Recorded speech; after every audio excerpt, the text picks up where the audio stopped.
तो दोस्तों Excel trading part 2 video के बाद अब इस पार्ट 3 वीडियो में एक्सेल में काम को आगे बढ़ाने से पहले हम लोगों को ऑप्शन चेन की कुछ बेसिक जानकारी जरूर होनी चाहिए। तो आज हम लोग इस वीडियो में ऑप्शन चेन के बेसिक नॉलेज को लर्न करेंगे।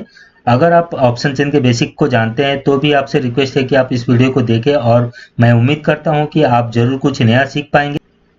तो इससे पहले अगर आपने इस चैनल को सब्सक्राइब नहीं किया है तो आप चैनल को सब्सक्राइब करें, साथ ही इसमें जो बेल नोटिफिकेशन है उसमें ऑल का नोटिफिकेशन जरूर ऑन करें ताकि कोई भी अपडेट सबसे पहले आपको मिले। इस चैनल का डिस्क्लेमर है तो डिस्क्लेमर को भी आप जरूर वीडियो को पॉज करके पूरा पढ़ें, उसके बाद ही इसको कंटिन्यू करें।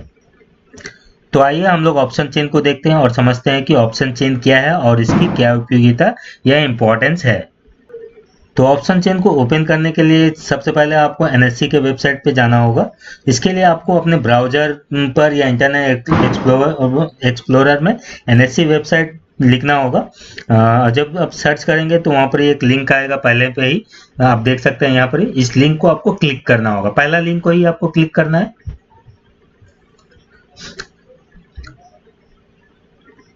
तो आप जब लिंक क्लिक करेंगे तो यहाँ पर आपका एनएससी का न्यू वेबसाइट जो है ये ओपन हो जाएगा। तो आपको एक्सेल आपका जो ऑप्शन चेन है उस पर कैसे जाना है इसको हम लोग देखेंगे। तो आपको यहाँ पर देखिए मार्केट डेटा है, मार्केट डेटा पे जो मेनू टैब है यहाँ पर मार्केट डेटा पे आपको आना है। यहाँ पर आप देखेंगे ये ऑप्शन चेन आपको दिख रहा है, तो आप यहाँ से डायरेक्ट क्लिक करके भी जा सकते हैं। अदरवाइज आप यहाँ से डेरिवेटिव मार्केट में आएंगे। डेरिवेटिव मार्केट, यहाँ जो मार्केट वॉच है इसके लिस्ट में आप देखेंगे डेरिवेटिव मार्केट है। डेरिवेटिव मार्केट में आप क्लिक करेंगे तो यहाँ पर ही आपका बैंक निफ्टी का सिंबल वगैरह आपको इंस्ट्रूमेंट टाइप दिखेगा। तो आपको यहाँ पर बैंक निफ्टी या निफ्टी में से किसी को भी क्लिक करना है, ठीक है। तो आप यहाँ जिस पे भी क्लिक करेंगे उसी का आपका ऑप्शन चेन ओपन हो जाएगा। तो ऑप्शन चेन ओपन नहीं होगा, ये ऑल कॉन्ट्रैक्ट में आएगा। फिर आप नेक्स्ट टैब में यहाँ पर देखेंगे इसका जस्ट साइड में, तो साइड बार में आप देखेंगे तो ऑप्शन चेन है, तो आपको इस पर क्लिक करना होगा। तो यहाँ पर न्यू वेबसाइट का एनएससी ऑप्शन चेन ओपन हो गया है और यहाँ पर आप जिस किसी का भी टाइप करेंगे वो आ जाता है, निफ्टी का भी। अदरवाइज आपको किसी और का चाहिए तो यहाँ सर्च बार में आपको टाइप करना पड़ेगा। जैसे यहाँ पर मैंने ये डीएलएफ को टाइप किया था तो डीएलएफ का यहाँ पर खुला हुआ है, लेकिन यहाँ पर आप डीएलएफ जब ओपन करेगा तो बाय डिफॉल्ट या इक्विटी सेक्शन में दिखेगा, लेकिन आपको जाना है डेरिवेटिव में। तो आप डेरिवेटिव में क्लिक करेंगे जब, तो आपको यहाँ पर ऑप्शन चेन का टैब दिख जाएगा, साइड मेन्यू आ जाएगा। तो आप यहाँ पर ही ऑप्शन चेन क्लिक कीजिए, आपको ऑप्शन चेन इसका भी ओपन हो जाएगा। तो आपको इसी तरह यहाँ पर आना है। अब अगर दोस्तों आप लोगों को एनएससी का न्यू वेबसाइट पर काम नहीं कर रहे हैं, अगर आप ओल्ड वेबसाइट पे जाना चाहते हैं तो आप लोग ओल्ड वेबसाइट पे भी जा सकते हैं। तो यहाँ पर आप ऊपर में देखेंगे कि यहाँ पर एक लिंक क्रिएट किया हुआ है, एनएससी के न्यू वेबसाइट है उसी पे ही। तो इसको हम लोग जूम करके आप दिखा देते हैं। देखिए यहाँ पर आपको ऊपर में यहाँ पर एक लिंक दिख रहा होगा, तो आपको इस पर क्लिक करना होगा। चलिए क्लिक करते हैं। तो आप जब क्लिक करेंगे तो एनएससी का ओल्ड वेबसाइट यहाँ ओपन हो जाएगा। अब आपको यहाँ पर एनएससी का निफ्टी का या किसी का भी ऑप्शन चेन जाना है, तो यहाँ पर आप लाइव मार्केट में आएंगे और ऑप्शन चेन यहाँ पर आप देख रहे होंगे, ऑप्शन चेन के नीचे में इक्विटी डेरिवेटिव्स है, आपको इस पर क्लिक करना है। तो आप जब इस पर क्लिक करेंगे तो यहाँ पर एनएससी का ऑप्शन चेन ओपन हो जाएगा। यहाँ पर निफ्टी का, सॉरी एनएससी का बता रहा हूँ, निफ्टी का ऑप्शन चेन आपका ओपन हो जाएगा। तो दोस्तों दोनों ऑप्शन चेन सेम ही है, बट आप यहाँ जो क्यूमुलेटिव ओपन इंटरेस्ट और चेंज इन ओपन इंटरेस्ट देख रहे हैं, आपको उसी में थोड़ा बहुत डिफरेंस दिखेगा। और डिफरेंस कुछ नहीं, बट जो पुराने साइट में ओपन इंटरेस्ट है वो लॉट साइड से मल्टीपल करके दिखाया हुआ रहता है और नए साइट पर लॉट साइड से मल्टीपल किया हुआ नहीं रहता है। तो यहाँ पर देखेंगे, यहाँ पर जिस तरह आपको मान लीजिए हम लोग एट द मनी देख रहे हैं, तो एट द मनी क्या है ये चीज़ आप लोग आगे सीखेंगे। तो अभी मान लीजिए हम लोग 11,600 में देख रहे हैं ओपन इंटरेस्ट, तो यहाँ पर आपको दिखेगा 11,91,750 ओपन इंटरेस्ट दिख रहा है। तो इसको हम लोग मैच कर लेते हैं। मान लीजिए बैक चलते हैं, चलिए। तो यहाँ पर ही देखते हैं 11,000, सॉरी निफ्टी का देख लेते हैं, निफ्टी का भी ओपन है हमारा। तो निफ्टी का ऑप्शन चेन,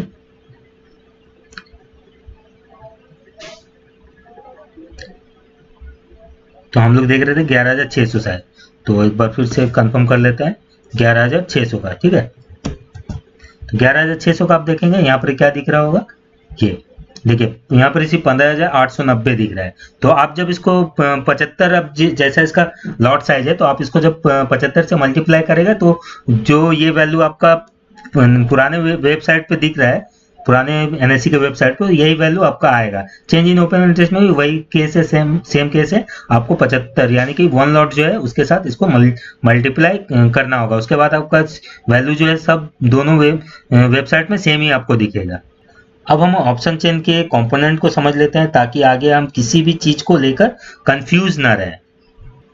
यहाँ जब हम एनएससी के साइट में ऑप्शन चेन को ओपन करते हैं तो बाय डिफॉल्ट ये निफ्टी का ही ऑप्शन चेन आपको शो करे होगा।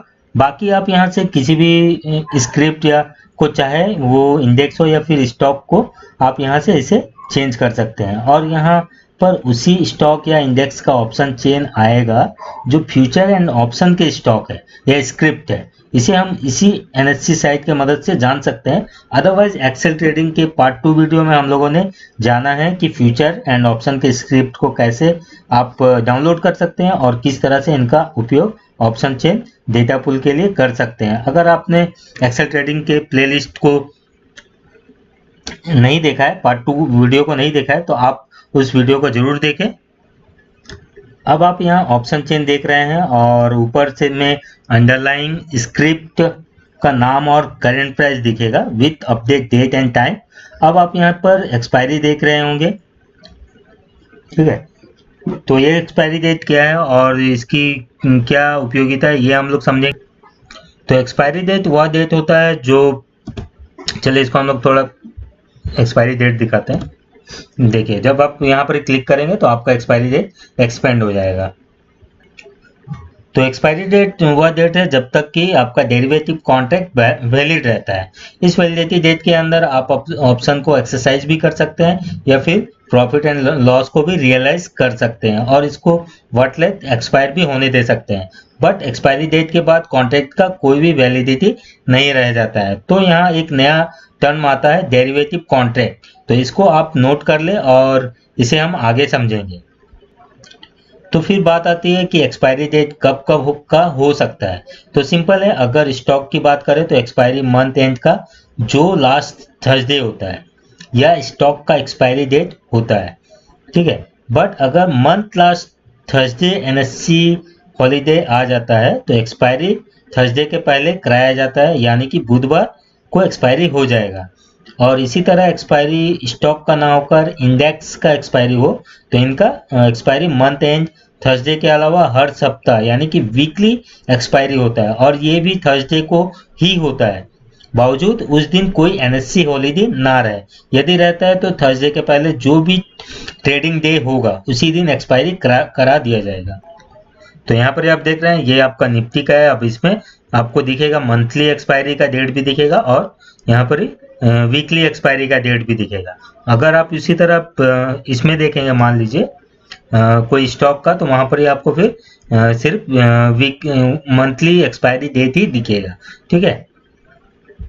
तो दोस्तों यहाँ पर ऑप्शन चेन को समझाने के लिए मैंने कुछ प्रोजेक्ट तैयार किया है, तो इसके माध्यम से हम लोग अपना जो भी आगे का वीडियो कंटिन्यू करेंगे। तो देखिए यहाँ पर इस प्रोजेक्ट को आप देखते हुए अच्छी तरह से पूरा वीडियो को समझ सकते हैं। अब हम लोग यहाँ ऑप्शन चेन के कुछ कंपोनेंट को देखेंगे और समझेंगे। यहाँ पर पहला पोर्शन कॉल साइड का होता है और दूसरा पोर्शन पुट साइड का होता है। और यहाँ पर दो तरीकों से पोजीशन बनाई जाती है। तो यहाँ दो तरीकों से पोजीशन बनाई जाती है, तो इसको भी बाद में समझेंगे, लेकिन आपको ये कॉल साइड किसको कहते हैं और पुट साइड इसको भी आप थोड़ा अच्छी तरीके से समझ लें।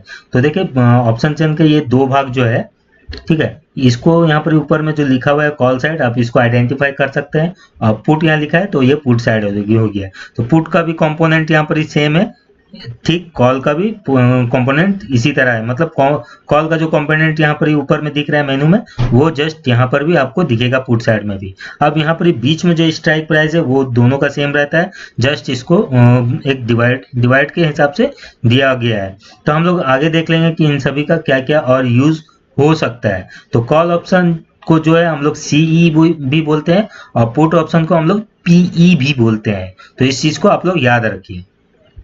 तो अभी हमने बताया कि हम लोग यहाँ पर दो तरीकों से इस पर ट्रेडिंग कर सकते हैं। तो ये तरीका क्या है ये भी थोड़ा आप समझ लीजिए। पहला है बाइंग करके और दूसरा राइटिंग करके यानी कि सेलिंग करके। तो ये बाइंग और राइटिंग आप दोनों तरफ कर सकते हैं। अगर आप मान लीजिए कॉल बाइंग करते हैं तो कॉल बाइंग अगर करते हैं तो इसका व्यू आपका बुलिश भी होगा, मतलब आप जानते हैं या सोचते हैं कि मार्केट जो है ऊपर की तरफ जाएगा। उसी तरह का पुट राइटिंग करते हैं, पुट राइटिंग अगर करते हैं तो वहां भी आपका बुलिश भी होता है।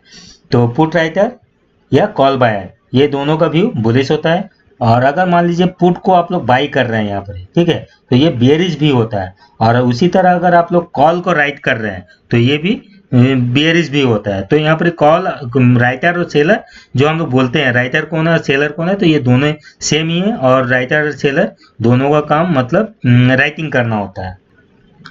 अब आगे जानने से पहले आप ये भी देख लीजिए कि ये जो है कि स्ट्राइक है। और ये स्ट्राइक प्राइस होता क्या है, तो वो यह प्राइस होता है और लेवल होता है जिस पर आप ट्रेडिंग यानी कि डेरिवेटिव को बाय और सेल करते हैं। आगे हम इन आईटीएम, ओटीएम और एटीएम जब देखेंगे तो आप इसको इजीली समझ पाएंगे। तो आप इसको स्ट्राइक लाइन को भी समझ के रखिए और देख के रखिए कि ये जो पोर्शन है ये आपका स्ट्राइक लाइन है, इसी को हम लोग स्ट्राइक कहते हैं। इसकी क्या वैलिडिटी है या क्या चीज़ है, इसको आगे जब हम लोग एनालाइज करेंगे तो हम लोग समझ पाएंगे पूरी तरीके से। अब जब हम लोग कॉल साइड और पुट साइड की बात कर रहे हैं तो यहाँ पर हमें आईटीएम, ओटीएम और एटीएम के बारे में भी पता होना चाहिए। तो ऑप्शन चेन में आप इजिली इसको समझ सकते हैं। यहाँ जो येलो शेडो है, ठीक है, ये जो शेडो आपको दिख रहा है ऑप्शन चेन में, यहाँ व्हाइट है और यहाँ पर व्हाइट है, यहाँ पर येलो है, यहाँ पर येलो है। तो यहाँ जो येलो शेडो है, ठीक है, तो ये कॉल साइड है और ये पुट साइड, ये आईटीएम कहलाता है यानी कि इन द मनी कॉल। तो इस इन द मनी ये कॉल कहलाता है और इसे इन द मनी पुट कहते हैं, ठीक है। ये जो है इन द मनी पुट, ये इन द मनी कॉल और ये इन the money put. In the money कोई स्ट्राइक तब कहलाता है जब मार्केट प्राइस स्ट्राइक प्राइस के ऊपर चला जाता है, ठीक है। तो फिर ध्यान से सुनिए क्या कह रहा हूँ। इन द मनी कोई स्ट्राइक तब कहलाता है जब मार्केट प्राइस स्ट्राइक प्राइस के ऊपर चला जाता है। यानी कि आप मान लीजिए यहाँ आप निफ्टी का 11,800 का सी देख रहे हैं, ठीक है, ये है 11,800 का सी यानी कॉल खरीदते हैं और निफ्टी 11,900 चला जाता है, ठीक है। यहाँ पर ही आप 11,900 चला आता है तो 11,800 इन द मनी कॉल हो जाएगा। उसी तरह आप मान लीजिए 11,800 का पीई खरीदते हैं, ठीक है, पीई खरीदते हैं तो निफ्टी 11,700 आ जाता है, 11,700 आ जाता है। आप 11,800 खरीदे और यहाँ 11,700 आ जाता है तो 11,800 का PE in the money put हो जाता है। तो इसी तरह यदि हम बात करते हैं आउट ऑफ द मनी, ठीक है, या ओटीएम कि तो कोई भी option out of the money तब कहलाता है जब अंडरलाइंग प्राइस और मार्केट प्राइस स्ट्राइक प्राइस के बिलो रहता है। ध्यान से सुनिए इस चीज को। कोई भी strike out of the money तब कहलाता है जब अंडरलाइंग प्राइस और मार्केट प्राइस स्ट्राइक प्राइस के बिलो रहता है। तो अंडरलाइंग प्राइस कहाँ था, ये चीज आप थोड़ा यहाँ देख लीजिए। अंडरलाइंग प्राइस हम लोग कहाँ देख सकते हैं, मार्केट प्राइस की बात कर रहे हैं।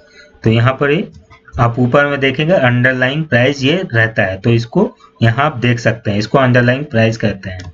तो चलिए हम लोग वहीं चलते हैं। सॉरी ये थोड़ा आगे आ गया, हम लोगों को आउट ऑफ द मनी जाना है, ठीक है। तो यहाँ पर ही हम लोग आ गए हैं अभी। तो आउट ऑफ द मनी तब कहलाता है जब अंडरलाइंग प्राइस और मार्केट प्राइस स्ट्राइक प्राइस के बिलो रहता है और इनका कोई इंटेंसिव वैल्यू नहीं है, ठीक है, और इसका इंटेंसिव वैल्यू नहीं है, इनका केवल एक्सट्रिंसिक वैल्यू होता है और यह डिपेंड होता है टाइम और वॉलेटिलिटी पे। और ओटीएम ऑप्शन जो होता है वो लेस एक्सपेंसिव होता है compare to in the money या एट द मनी, यानी कि आईटीएम और एटीएम। अगर आप इसको एग्जांपल से समझना चाहते हैं तो मान लीजिए अभी यहाँ निफ्टी का अंडरलाइंग और करेंट मार्केट प्राइस 11,729 है। तो हम लोग अभी पिछला देखे थे, हम लोग जो अंडरलाइंग प्राइस को देख रहे थे वहाँ उसका वैल्यू 11,729 ही था। तो मैं लाइव को मतलब जो वीडियो में है उसी को ही ले रहा हूँ।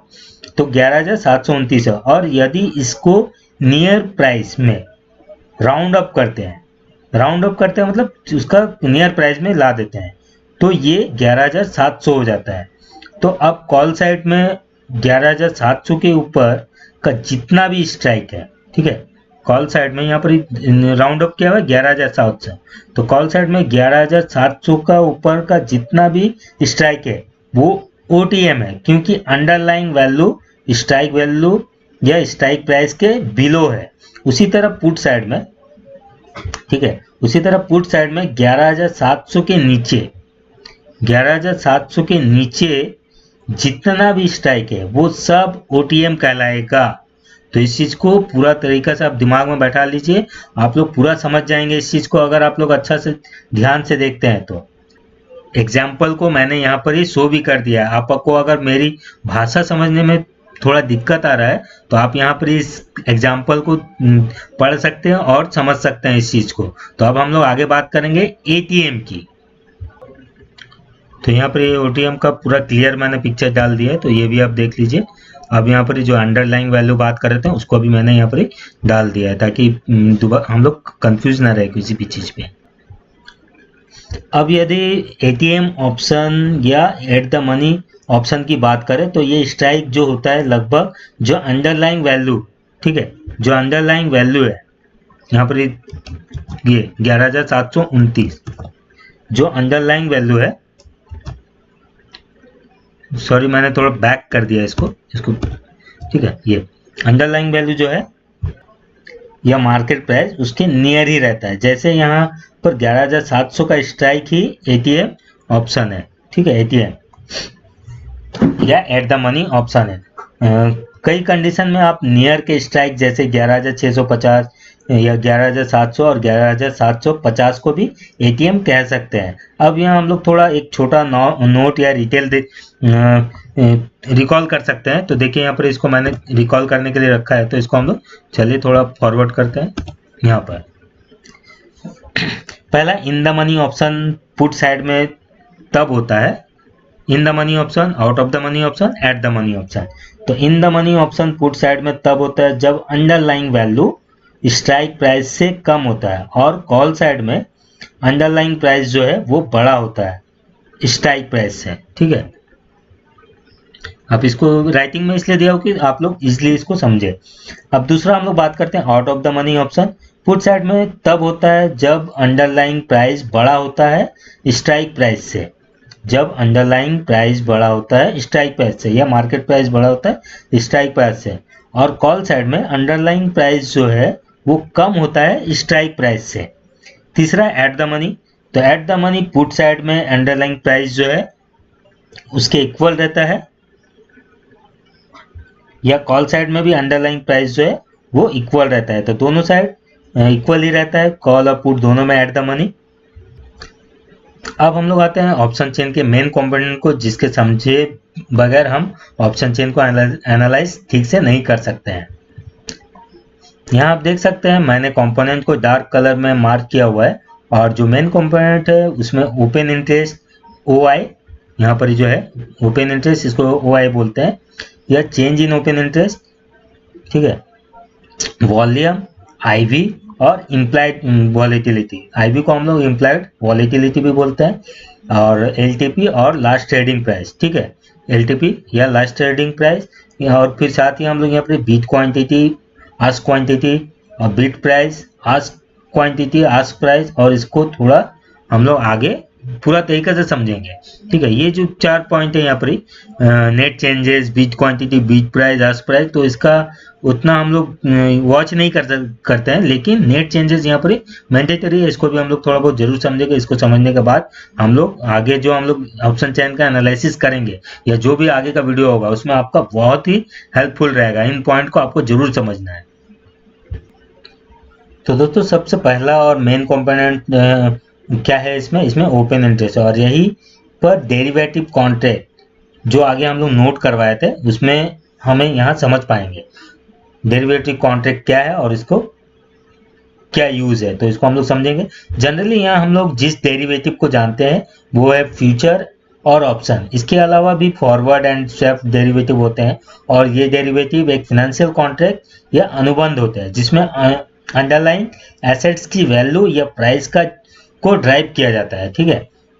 और इन डेरिवेटिव का यूज या तो रिस्क मैनेजमेंट के लिए किया जाता है या फिर स्पेक्युलेटिव यानी कोई प्राइस को अपने अनुसार ड्राइव करने के लिए भी किया जाता है। तो आप यहाँ समझ गए होंगे कि ऑप्शन एक डेरिवेटिव कॉन्ट्रैक्ट है और इसका पर्पस या तो रिस्क मैनेजमेंट होता है या फिर स्पेक्युलेशन होता है। अब जब यहाँ कोई कॉन्ट्रैक्ट बनता है तो वो दो पार्टीज यानी कि एक बायर और एक सेलर का होना जरूरी होता है और इसके बीच में ही होता है। और आपने कभी कभी राइटर शब्द सुना होगा, तो सेलर को ही राइटर कहते हैं। तो जब कोई ऑप्शन कॉन्ट्रैक्ट एक बायर और एक सेलर के बीच बनता है, यानी कि कोई एक बायर दूसरे एक सेलर से कॉन्ट्रैक्ट बाय करता है या डील करता है, या फिर कोई सेलर दूसरे बायर को कॉन्ट्रैक्ट सेल करता है, तो इन दोनों के बीच जितने भी कॉन्ट्रैक्ट का ट्रांजैक्शन हुआ है उसे हम ओपन इंटरेस्ट कहते हैं या कहेंगे। और दोस्तों यहाँ जब मैंने ओपन इंटरेस्ट का बात किया है तो यहाँ पर जो नए ट्रेडर्स या बिगनर्स हैं उनमें कंफ्यूजन हमेशा रहता है ओपन इंटरेस्ट और वॉल्यूम के बीच में। यहाँ आज हम इन दोनों के बीच डिफरेंस इजीली समझ पाएंगे। मैंने यहाँ पर एक ड्राफ्ट बना रखा है तो इसको हम लोग इजीली समझ पाएंगे। तो चलिए इसको ड्राफ्ट को लाते हैं पहले। तो ये है, तो इस ड्राफ्ट को आप देखिए और इजीली जो मैं कह रहा हूँ उसको ध्यान से सुनिए आप। अब मान लीजिए मंडे को दिन ABC 3 ट्रेडर है, ठीक है, 3 ट्रेडर है और कॉन्ट्रैक्ट ट्रेड करते हैं ये लोग। तो जिनमें से A क्या करता है 6 कॉन्ट्रैक्ट को और B 4 कॉन्ट्रैक्ट को बाय करता है, जिनमें जिसको राइट करता है ये जो C है वो, यानी कि सेल करता है उसको। तो यहाँ पर टोटल ओपन इंटरेस्ट क्या हुआ 10 हो गया। New position create an open interest change, ठीक है। तो यहाँ पर क्या हो गया 10 ओपन इंटरेस्ट हो गया। देखिए ये कंफ्यूजन होने का कोई जरूरत नहीं है। मान लीजिए आपके पास एक रुपया का कॉइन है यानी कि सिक्का है, और आपने सुना ही है कि सिक्के के दो पहलू होते हैं।